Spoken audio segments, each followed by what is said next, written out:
Muitas vezes você se pega fingindo ser alguém que você não é só para não ficar deslocado nas conversas, não é mesmo? Isso pode ser o impacto do TDAH, chamado personagem inautêntico. Aprenda a identificar e mudar esse jogo com um método que eu criei e uso todos os dias. Confere no primeiro link da descrição. Eu acho que existe muitas formas de você adquirir o TDAH, como você exemplificou agora, né? Algumas pessoas estão mais vulneráveis a desenvolver isso, certo? Eu acho que uma professora que fala isso, às vezes ela pode não ter clareza do impacto que o que ela está falando pode ter na vida das pessoas. É verdade. Né? Porque quando você diz que o TDAH é adquirido, né, você diz assim, então, para determinadas pessoas e para determinadas mães, elas não estão fazendo papel, ou para determinadas escolas, eles não estão fazendo o papel correto deles. Porque deixou que acontecesse. E em alguns aspectos pode ser que isso ocorra, mas a gente não conhece a condição disso, certo? Normalmente, as crianças que apresentam um grau de disfuncionalidade muito grande a ponto que elas necessitem de uma intervenção de TDAH, elas têm um histórico que mostra que alguns dos aspectos que estão presentes no TDAH já estavam muito precoces na vida dela, certo? Será que é genético? Às vezes a gente acredita que isso tem um papel, a hereditariedade tem um papel, porque a gente observa esses padrões em outras pessoas da família. Pode ser que ela tenha aprendido socialmente também dentro desse contexto familiar. Eu acho que afirmar que o TDAH é genético ou é aprendido é irrelevante, certo? Porque não vai mudar absolutamente nada. Deve ser muito bacana na aula, porque daí você cria um tumulto, faz as pessoas pensarem, tantos por cento, estudos dizem que tantos por cento isso. já... É legal essa discussão, é importante em algum nível. Talvez no nível acadêmico seja importante isso, mas no nível prático da clínica isso não faz diferença nenhuma. Porque, na verdade, na clínica, o cara tendo TDAH genético ou herdado de uma cirurgia, ou né? aprendido, o que quer que seja, ele tem questões e problemas e dificuldades que ele está ali para buscar ajuda. Exatamente isso. Colocando a minha suave opinião aqui sobre isso, eu vou deixar você complementar. Todos os livros falam que ele é predominantemente genético, né? Mas também eu já li artigos científicos recentes, coisas de 2020, 2021, acerca de... É como se fosse assim, você já tem um TDAH genético, do tipo genético. Então você já tem aquela carga ali. Mas a modulação do seu ambiente, principalmente nos primeiros 5 anos, é como se fosse assim. Bom, eu sou Yuri, tenho TDAH, lido com esse negócio todo dia. Eu tenho uma chance grande do meu filho vir com o transtorno. Então, eu já vou modulando um ambiente, um amortecimento emocional, afetivo, cognitivo, o que quer que seja nesse sentido, para que ele sinta poucos efeitos. A genética é o nosso ambiente. Faz parte do nosso ambiente. Faz parte do nosso ambiente. O que ela está chamando de ambiente, que é essas coisas externas, elas vão impactar diretamente nos genes, certo? Ou seja, ativando a manifestação? Produzindo fenômenos que a gente chama de epigenéticas, né? Ligando determinados genes, ou Sim. não. Né? Então, assim, essa discussão me parece que é uma discussão completamente superada. Né? Para quem tem o mínimo de conhecimento de como que funciona o neurônio, de quais os papéis dos receptores, de como que se dá a comunicação entre as sinapses, do quanto que essa comunicação vai influenciar no metabolismo dos neurônios, acionando conjunto de genes, né? De quem conhece essas cascatas químicas. Essa discussão ela perde completamente o sentido. Irrelevante. Fica completamente irrelevante. Né? O que a gente pode dizer é que talvez tenha algumas genéticas ou algumas diversidades de pessoas que estão mais vulneráveis a determinadas condições, né? Ou modulações do ambiente. Certo? Mas assim, eu acho, que eu falei, do meio acadêmico pode ser uma discussão pertinente em alguns aspectos. Eu acho que do ponto de vista do conhecimento que a gente tem acumulado hoje, talvez a reflexão tenha que ser um pouquinho mais profunda. Né? Porque você estabelece uma ruptura entre o ambiente e o gene, como se o gene fosse alguma coisa que age aleatório e o ambiente outra coisa que age aleatória. O ambiente age sobre o gene. Nós, enquanto organismos, Nós somos um meio para que os genes possam fazer o que eles precisam fazer e se manterem. Ou suprimir também um pouco. Ou suprimir algumas respostas. Então, foi mais ou menos isso que eu quis exemplificar. É justamente essa questão de que, sabendo que o gene faz parte do meio, faz parte do seu ambiente, né?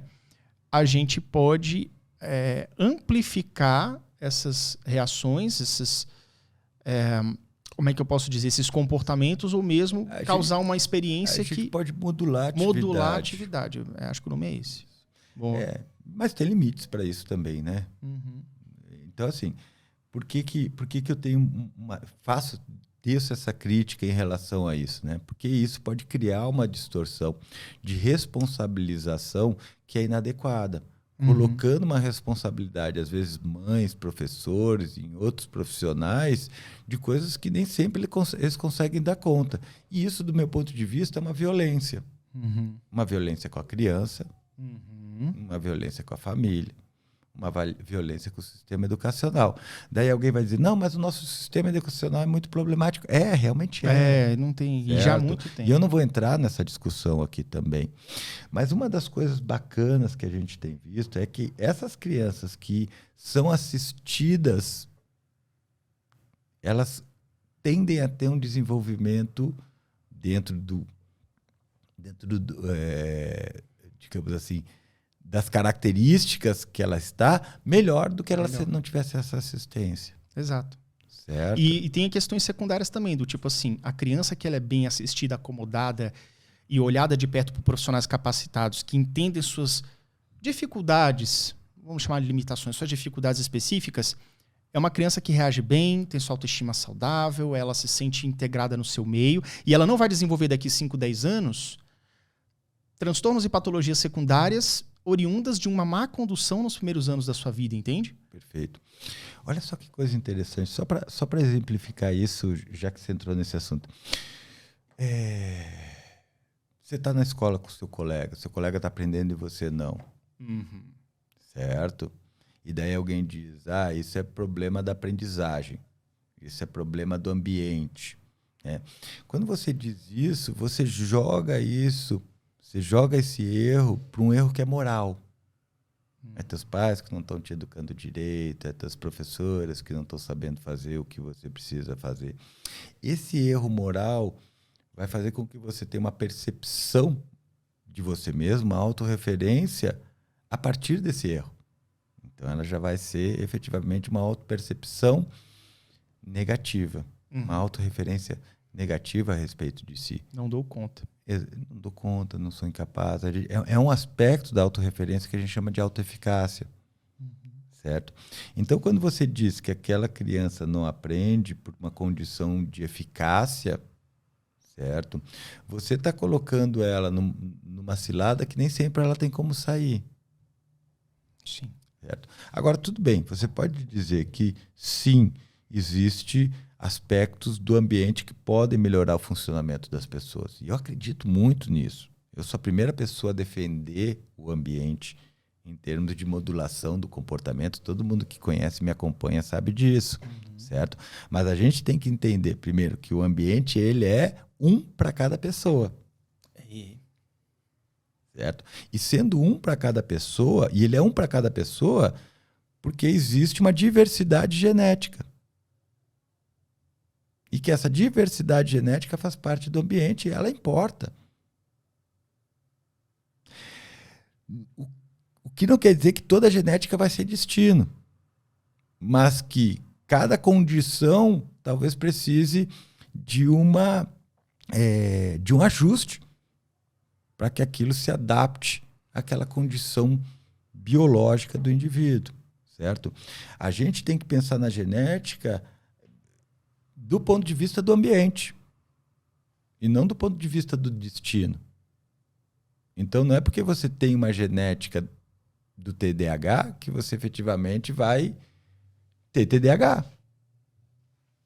É essa a conclusão que eu cheguei com esse estudo também. Certo?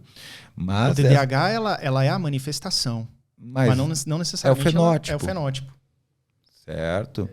Então, o que eu quero dizer é o seguinte, a gente tem que ter muito cuidado quando a gente imputa determinadas ideias refutando outras. Né? Não necessariamente contrárias, né? Principalmente se a gente não tem evidências, porque a gente pode, principalmente quando a gente fala de educação, porque a gente pode estar imputando responsabilidades e criando vieses que vão prejudicar ainda mais esse desenvolvimento e não amparar ele. É a ajuda que às vezes atrapalha, digamos. Eu acho, é que nem eu falei para você, eu acho que dentro de uma sala de aula, na psicologia, ou seja, em qualquer outro curso, discutir o papel do ambiente, da genética, é importante. Eu acho uma discussão ultrapassada. Uhum. Eu não faço mais essa discussão, certo? Porque eu acho que isso tem, 50 anos que a gente não precisaria, 50 é exagero, mas tem uns 30 anos que a gente não precisa mais olhar para essas coisas. Foi uma discussão muito frequente no século XX, né? O que estava determinando o comportamento? A genética ou o ambiente? A gente sabe que as duas coisas agem sinergicamente hoje. O ambiente não age na mente.